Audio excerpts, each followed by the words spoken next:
along a circle of radius r with constant tangential acceleration if the velocity of particle is v at the end of third revolution from its start then its tangential acceleration is.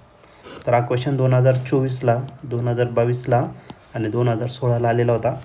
याच्या 4 ऑप्शनपैकी A option आहे v² divided bye 2πr, बी option आहे v² divided bye 4πr, C option आहे v² divided bye 6πr आणि D option आहे v² divided by 12πr.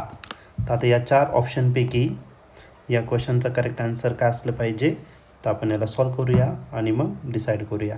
तर सर्वात पहिले आपल्याला काय दिलेलं आहे, टँजेन्शियल ॲक्सलरेशन फाईंड करायचं थर्ड रिव्होल्यूशनच्या एंडला.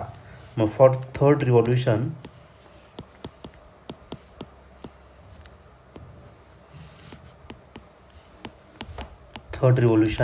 हा जो थिटा आहे किती बघा, एका रिव्होल्यूशनसाठी किती अँगल कव्हर होतो 2π आणि 2 रिव्होल्यूशन झाले तर त्याच्यासाठी 4π आणि 3 रिव्होल्यूशन झाले तर 6π एवढा का होणार तर तुमचा अँगल कव्हर होणार.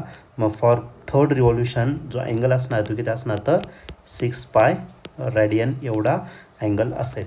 ओके, मग आता आपण एक काम करू, आपल्याला टँजेन्शियल ॲक्सलरेशन फाईंड करायचं, तो कॉन्स्टंट आहे आणि व्हीच्या टर्ममध्ये काढायचं, v² टर्ममध्ये.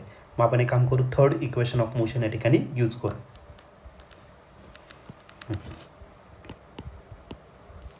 by using third equation of motion.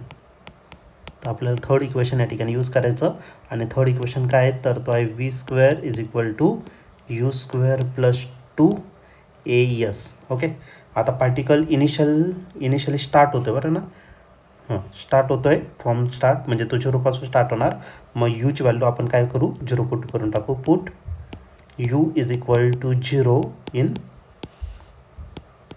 Above equation. तर वरच्या इक्वेशनमध्ये काय करा, यूची व्हॅल्यू 0 पुट करा. मग आपल्याला काय भेटेल तर v² is equal to 0² plus 2as. A म्हणजे आपलं ॲक्सलरेशन, कोणतं ॲक्सलरेशन टँजेन्शियल ॲक्सलरेशन, आणि ते आपल्याला फाईंड करायचं आहे.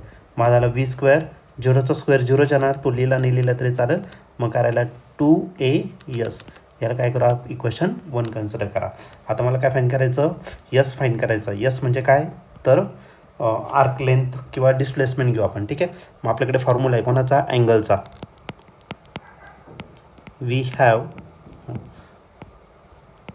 Angle, plane angle is equal to काय असतो arc length upon radius. Arc length upon radius. Angle थिटाने रिप्रेझेंट करणार, आर्क लेंथ यसने आणि रेडियस आरने. ओके, मग आपला यस जो आहे तो किती भेटेल तर आर थिटा. मग इव्हल आपण वरच्या इक्वेशनमध्ये टाकून देऊ म्हणजे इक्वेशन नंबर 1मध्ये. देअरफॉर इक्वेशन 1 बिकम्स काय भेटेल इक्वेशन 1 तर तो भेटेल v² is equal to 2a तसाच आणि यसच्या जागी काय राहणार तर आर थिटा. पण या थिटाची व्हॅल्यू किती आहे तर 6π आहे. मग ती व्हॅल्यू आपण या ठिकाणी पुट करून टाकू. मग आपल्याला काय भेटेल तर v² is equal to 2ar तसाच आणि थिटाच्या जागी काय टाकलं तर 6π. 6 2 किती होणार 12. मग याला परत आपण रिअरेंज करून घेऊ म्हणजे काय राहील तर v² is equal to 12ar आणि अजून करायला पाय तुम्ही स्टार्टिंगला घेतलं तरी चालेल. आणि आपलं काय शोधायचं आता ॲक्सलरेशन, टँजेन्शियल ॲक्सलरेशन. मग जर ॲक्सलरेशन जर फाईंड केलं तर तो काय भेटेल तर v² divided bye 12.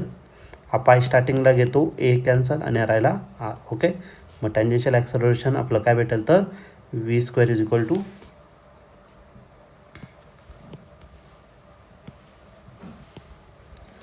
Tangential acceleration is equal to v² divided by 12πr. हे आपलं काय असणार तर फायनल आन्सर असेल. ठीक आहे, मग याला मी शेड्यूल करून घेतो.